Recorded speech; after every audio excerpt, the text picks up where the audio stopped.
Car tu n'abandonneras pas mon âme dans le séjour des morts, et tu ne permettras pas que ton sein voie la corruption. Acte 2, 27. Il n'était pas possible que Jésus puisse voir la corruption. Le Seigneur Jésus avait une vie et une nature incorruptibles, ce qui signifiait qu'il y avait quelque chose qui triomphait de la mort. La mort n'était pas seulement inopérante ou mise de côté, il y avait un élément qui détruisait la mort. C'était cet élément d'incorruptibilité.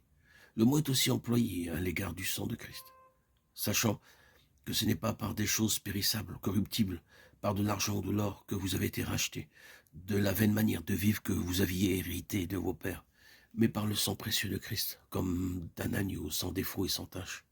1 Pierre 1, 18, 19. Oui, qu'il y a ici un élément d'incorruption, c'est quelque chose de plus.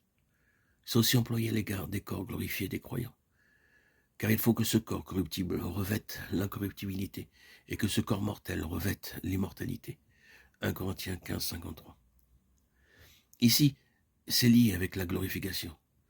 Et une fois encore, il est employé par l'apôtre en relation avec une couronne incorruptible.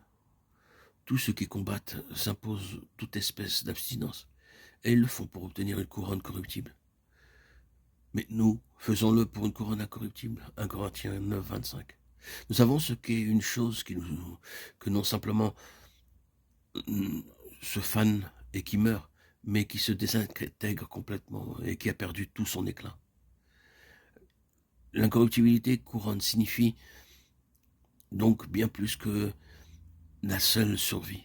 C'est comme une fleur qui ne mourrait jamais, une fleur éternelle.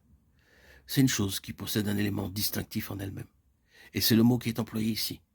Jésus-Christ, qui a réduit la mort à l'impuissance et a mis en évidence, ou à la lumière, la vie et l'immortalité, l'incorruptibilité par l'évangile.